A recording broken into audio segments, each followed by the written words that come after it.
Can you imagine the atmosphere in the room at this point? The brothers are waiting fearfully to hear what punishment Joseph will give them. Will he punish Benjamin, or will he let Judah take his place? Then all of a sudden, Joseph shouts out, presumably in Egyptian, for everyone except the brothers to leave the room. The moment has come. He can't hold back any more.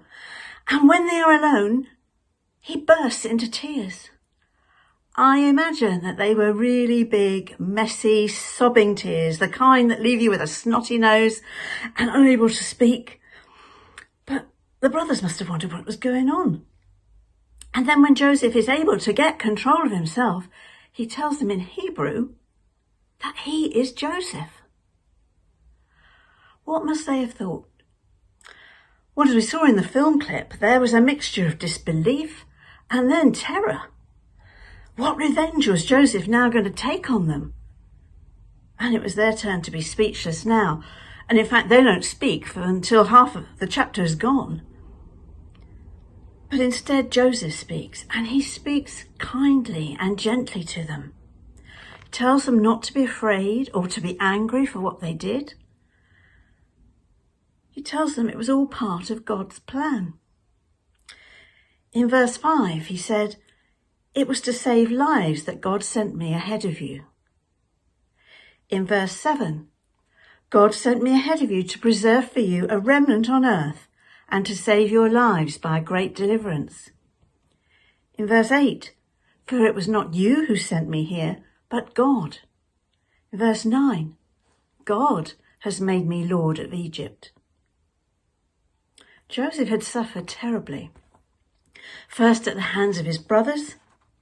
Then Potiphar's wife had tried to seduce him, and he'd been thrown in prison. There he met the cupbearer and the baker, and he interpreted their dreams. And the cupbearer got his freedom and promised to remember Joseph. But he didn't. We're not told how long it took Joseph to come to this realization that what had happened to him was part of God's plan. But I think it must have been quite early on. And he realized that he had to forgive his brothers and move on without bitterness.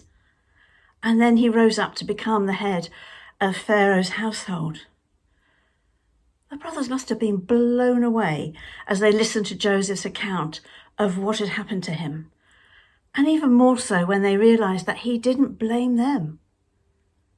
What a catch-up they must have had. Joseph was desperate for news of home and in particular of his father. And as we read on, we find that Joseph promised to provide for them. He invited them to come and live in Egypt, where they were given the best of everything. He was reconciled with his father, and his father eventually died in Egypt. So the story had a happy ending. But it can't have been easy for Joseph to forgive his brothers. They had hurt him badly. They'd thrown him in a pit. They'd sold him as a slave and then lied about it to their father. And he was only a young boy. And there he was in a foreign country, unable to speak the language. He was a slave, and he must have been terrified. But somehow he knew that God was with him. He remembered his faith and the faith of his father Jacob. And he knew that God was with him, and this sustained him. And he made a choice to forgive his brothers. Nina posted something on our DG group WhatsApp this week, and it was some quotes from Corrie ten Boom. She was a Dutch missionary, really. Her family during the war had sheltered Jews, and as a result they were imprisoned. And she was the only one who survived the concentration camp. And one of these quotes said this, said, "Forgiveness is an act of the will, and the will can function regardless of the temperature of the heart. Because when we choose to forgive, we choose to absorb the pain and the hurt and the loss caused by that other person. And they go free, even when they don't deserve it.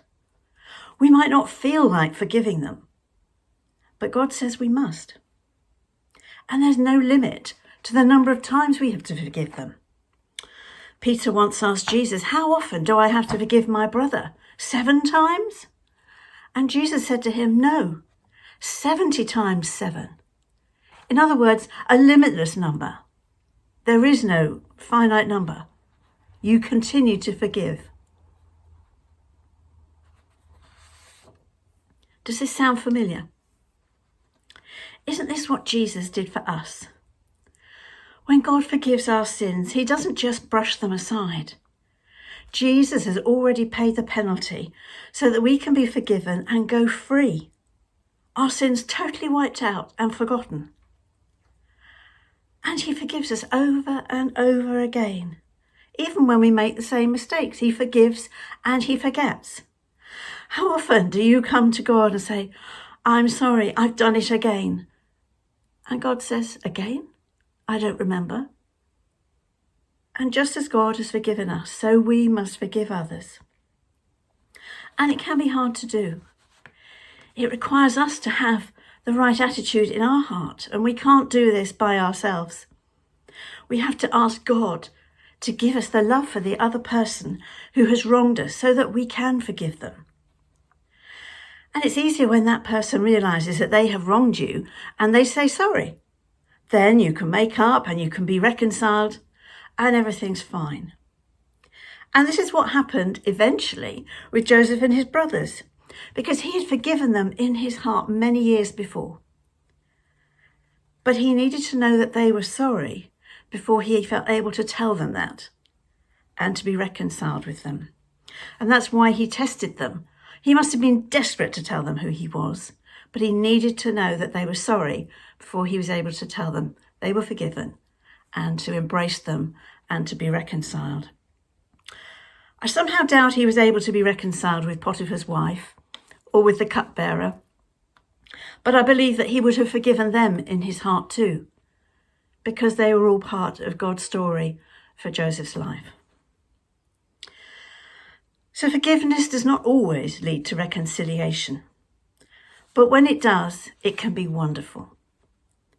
And we need to ask God to give us his love and his forgiveness in our hearts towards those who have wronged us. And it needs to be more than words. We need to really mean it and feel it. Look how emotional Joseph was. He was in bits. At the point that he was able to tell his brothers that he had forgiven them, he wept. And they would have been in no doubt that he really meant what he was saying. So we have to focus on our attitude rather than on the other person's attitude. And the key to us having the right attitude is submitting ourselves to God's will. We need to make Jesus and God the centre of our lives. When Potiphar's wife tried to seduce him, Joseph immediately said, "How then could I do this great evil and sin against God?" He knew it would be wrong to sleep with her. In prison, he said, "Do not interpretations belong to God?" When Pharaoh asked him to interpret his dreams, he said, "It is not in me. God will give Pharaoh a favourable answer." All the time, Joseph was pointing the way to God and acknowledging God's sovereignty over his life. And I think we can learn from this. I think if we can learn to relate every event of our life to God, whether it's good or bad, and make him the centre of our lives, then we are submitting to his will for our life, and he can use us. It's easy to say, but it can be hard to do sometimes. But God's purpose in all things is to bring glory to himself and good to those who love him. I wonder what your experience of forgiveness is. Perhaps you have been hurt and struggled with your relationship with somebody who's hurt you. And it's not always easy to forgive, especially when that other person perhaps doesn't appear to be sorry and hasn't asked for forgiveness. But this is what God calls us to do. And we can only do it with his help, asking him to give us the love for that person and the strength to forgive. And then maybe, like Joseph and his brothers, we can be reconciled too. And it can all be forgotten and we can move on. And then maybe you might even be able to share the story of how God brought you to the point of being able to forgive. And maybe they might even come to know God for themselves. There's an expression about killing with kindness. And I think sometimes when people hurt us, we have to learn to love them, to continue to do kind things and nice things for them. And they realize that that is unusual. And they might wonder why you're doing that. And it's only because of God's power in you. It's not your own strength you can do that. It's God's power in you. And they might see Jesus in you and want to know more. There is power in forgiveness. I'm going to hear now a testimony of one couple and their experience of forgiveness.